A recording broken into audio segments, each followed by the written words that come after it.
Sir, ಈಗ ಸರ್ಕಾರ ಮತ್ತೆ ಹೇಮಾವತಿ ಎಕ್ಸ್ಪ್ರೆಸ್ ಕೆನಾಲ್ ಶುರು ಮಾಡ್ತೀನಿ ಅಂತ ಹೇಳಿ. ನೋಡಿ, ನಾವು ಯಾವುದೇ ಯೋಜನೆಗಳನ್ನ ಮಾಡಬೇಕಾದಾಗ ಸರ್ಕಾರಕ್ಕೆ ಒಂದು ದೂರದೃಷ್ಟಿ ಇಟ್ಕೊಂಡು ಕೆಲಸ ಮಾಡಬೇಕಾಗ್ತದೆ. ಒಂದು ಇವತ್ತು ಜನರು ಕೂಡ ಅರ್ಥ ಮಾಡ್ಕೋಬೇಕು, ಮುಖಂಡರುಗಳು ಕೂಡ ಅರ್ಥ ಮಾಡ್ಕೋಬೇಕು. ನಮ್ಮ ಜಿಲ್ಲೆಗೆ ವರದಾನ ಆಗ್ತಕ್ಕಂಥದ್ದು ಅಂತ ಹೇಳಿದ್ರೆ ಮೇಕೆದಾಟು ಆಗೋದೇ ಇಲ್ಲ ಅಂಥೇಳಿ ಬರೀ ಮಾತಾಡ್ತಿದ್ದಂಥ ಸಂದರ್ಭ ಇತ್ತು. ನಾನು ಕಾನೂನು ಸಚಿವನಾದಂಥ ಸಂದರ್ಭದಲ್ಲಿ ಅದು ತಾಂತ್ರಿಕವಾಗಿರ್ತಕ್ಕಂಥ ಕಾನೂನಿನ ಒಪಿನಿಯನ್ ತಗೊಂಡು ಅದನ್ನು ಅನುಷ್ಠಾನ ಮಾಡಬೇಕು ಅಂತ ತೀರ್ಮಾನ ಮಾಡಿದ್ದು ನಮ್ಮ ಕಾಲದಲ್ಲೇ, ನಮ್ಮ ಸರ್ಕಾರ ಇದ್ದ ಕಾಲದಲ್ಲೇ. ಈಗ ಅದನ್ನು ಮೇಲೆತ್ತಿ ಸುಪ್ರೀಂ ಕೋರ್ಟ್ಗೆ ಹೋಯ್ತು. ಸುಪ್ರೀಂ ಕೋರ್ಟು ಅದನ್ನು ತಮಿಳ್ನಾಡಿನವರು ಏನು ಹಾಕಿದಂಥ ಅರ್ಜಿಯನ್ನು ವಜಾ ಮಾಡಿದ್ರು. ಅದಾದ ಮೇಲೆ ಮೊನ್ನೆ ತಿರುಗಿ ಸುಪ್ರೀಂ ಕೋರ್ಟಿಗೆ ರಿವಿಷನ್ ಪಿಟಿಷನ್ ಹಾಕಿದರು. ರಿವಿಷನ್ ಪಿಟಿಷನ್ ಹಾಕಿದಾದಮೇಲೆ ಅದು ಕೂಡ ವಜಾ ಆಯಿತು. ಈಗಾಗಲೇ ಕರ್ನಾಟಕ ಸರ್ಕಾರ ಮೇಕೆದಾಟನ್ನು ಅನುಷ್ಠಾನ ಮಾಡೋದಕ್ಕೆ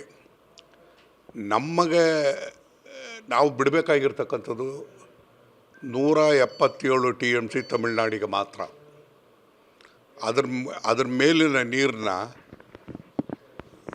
ಯಾರೂ ಕೂಡ ನಿರ್ಬಂಧ ಮಾಡೋದಕ್ಕೆ ಸಾಧ್ಯ ಇಲ್ಲ. ಸೊ ಆ ಹಿನ್ನೆಲೆಯಲ್ಲಿ ಮೇಕೆದಾಟನ್ನು ನಾವು ಕಟ್ಟಬೇಕು ಅಂತೇಳಿ ತೀರ್ಮಾನ ಮಾಡಿದ್ವಿ.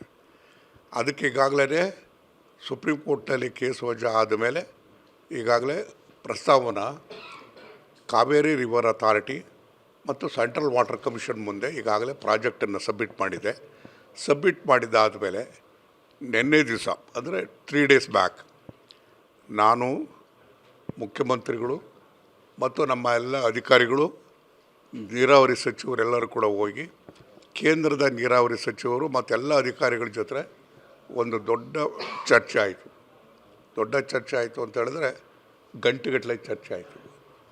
ನಾವು ತಮಿಳುನಾಡಿನ ತಕರಾರೇನು, ಕರ್ನಾಟಕದ ವಾದ ಏನು ಅಂತೇಳಿ ಆಲಿಸುವಂಥ ಕೆಲಸವನ್ನು ಮಾಡಿದರು.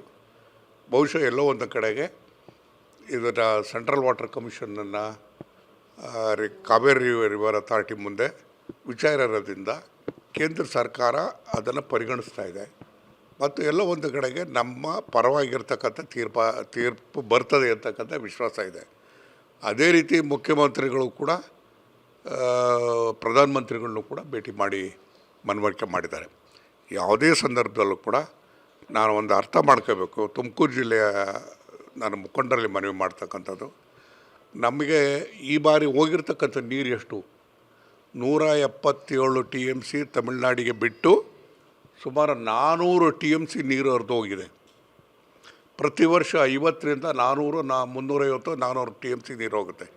ಅದನ್ನು ನಾವು ಎಲ್ಲಿ ಹಿಡಿದಿಟ್ಕೋಬೇಕು ಅಂತ ಹೇಳಿದ್ರೆ ಹೇಮಾವತಿ ವಲಯದಲ್ಲೇ ನಾವು ಅದನ್ನು ನೀರನ್ನು ಹಿಡಿದಿಟ್ಕೊಳ್ಳೋಂಥ ಕೆಲಸ ಮಾಡಬೇಕಾಗುತ್ತೆ. ಹೇಮಾವತಿನಲ್ಲಿ ಎಷ್ಟಿದೆ? ಹೋದ ವರ್ಷ ಮಳೆ ಬಂದಿದ್ದು ಎಷ್ಟು? ಡ್ಯಾಮ್ ಕೆಪಾಸಿಟಿ 37, ಅದನ್ನು ಯುಟಿಲೈಸೇಷನ್ ಬಳಕೆ ಮಾಡ್ತಕ್ಕಂಥದ್ದು 77 TMC. ಬಂದದ್ದು ನೀರು ಎಷ್ಟು ಹೋದರೆ 105 TMC. ಎಲ್ಲಿಗೆ ಹೋಗ್ತದೆ?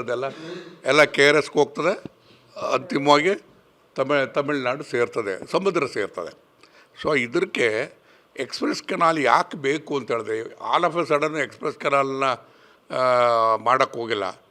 ಈಗಾಗಲೇ ನಾವು ಮಾಗಡಿ ಮತ್ತು ಕುಣಿಗಲ್ಗೆ ನೀರು ಕೊಡಬೇಕು ಅಂತಕ್ಕಂಥದ್ದನ್ನು ನಾವು ಹಿಂದಿನ ಸರ್ಕಾರದಲ್ಲಿ ತೀರ್ಮಾನ ಮಾಡಿರ್ತಕ್ಕಂಥದ್ದು.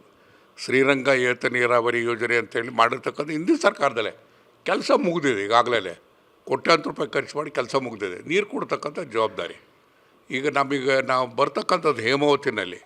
ಈಗ ತುಮಕೂರಿಗೆ ಬರ್ತಕ್ಕಂಥದ್ದು ನಾನು ಸಚಿವನಾಗಿದ್ದಂಥ ಸಂದರ್ಭದಲ್ಲೇ ಅದನ್ನು 0 to 73 73 ಕಿಲೋಮೀಟ್ರ್ವರೆಗೂ ಕೂಡ ಅದನ್ನು ಅಗಲೀಕರಣ ಮಾಡೋದಕ್ಕೆ 634 ಕೋಟಿ ಖರ್ಚು ಮಾಡಿದ್ವಿ. ನಾವು ಬಿಟ್ಟ ಮೇಲೂ ಕೂಡ ಮುಂದಿನ ಸರ್ಕಾರನೂ ಕೂಡ ಅದನ್ನು ಮುಂದುವರಿಸುವಂಥ ಕೆಲಸ ಮಾಡಿದೆ. 164-65 ಕಿಲೋಮೀಟ್ರ್ವರೆಗೂ ಕೂಡ ಎಲ್ಲಿ ಶ್ರೀರಂಗ ಏತ ನೀರಾವರಿ ಯೋಜನೆಯನ್ನು ಡ್ರಾ ಮಾಡೋಕ್ಕೆ ಸಾಧ್ಯ ಅಲ್ಲಿವರೆಗೂ ಕೂಡ ಕಾಮಗಾರಿ ಮುಗಿದಿದೆ, ನೀರು ಹೋಗ್ತದೆ, ತೊಂದರೆ ಇಲ್ಲ. ಆದರೆ ಈಗ ಆಲ್ ಆಫ್ ಎ ಸಡನ್ನು ಹೆಚ್ಚು ಮಳೆ ಬಂದಂಥ ಸಂದರ್ಭದಲ್ಲಿ ಹೆಚ್ಚು ನೀರು ಲಭ್ಯ ಇದ್ದಂಥ ಸಂದರ್ಭದಲ್ಲಿ ಅದನ್ನು ನಾವು ಮಾಗಡಿ ಭಾಗಕ್ಕೆ, ಕುಣಿಗಲ್ ಭಾಗಕ್ಕೆ ಕೊಡಬೇಕಾದಂಥ ಸಂದರ್ಭ ಬಂದಾಗ ನಮಗೆ ಎಕ್ಸ್‌ಪ್ರೆಸ್ ಕೆನಾಲ್ ಅವಶ್ಯಕತೆ ಇದೆ. ಅದಕ್ಕೆ ನಾನು ತಾಂತ್ರಿಕವಾಗಿರ್ತಕ್ಕಂಥ ವರದಿ ಹಿನ್ನೆಲೆಯಲ್ಲಿ, ವಾಸ್ತವಿಕವಾಗಿ ಬರ್ತಕ್ಕಂಥ ಮಳೆಯ ಹಿನ್ನೆಲೆಯಲ್ಲಿ ದೂರದೃಷ್ಟಿ ಇಟ್ಕೊಂಡು ನಾವು ತೀರ್ಮಾನ ಮಾಡಿದ್ದೇವೆ. ಅದು ಯಾವುದೇ ರೀತಿಯಲ್ಲೂ ಕೂಡ ಯಾವುದೇ ಯೋಜನೆಗಳಿಗೂ ತೊಂದರೆ ಆಗಲ್ಲ. ನಾನು ಒಂದು ಮಾತನ್ನು ಹೇಳೋಕ್ಕೆ ಇಷ್ಟಪಡ್ತೀನಿ. ತುಮಕೂರು ಜಿಲ್ಲೆಯಲ್ಲಿ ಎಲ್ಲ ತಾಲೂಕಿಗೂ ಬರ್ತಾ ಇರ್ತಕ್ಕಂಥದ್ದು ಹೇಮಾವತಿ ನೀರು, ಕುಡಿಯೋ ನೀರಿಗೆ ಇವತ್ತು ನಾವು ಮೇಕೆದಾಟು ಆದಂಥ ಸಂದರ್ಭದಲ್ಲಿ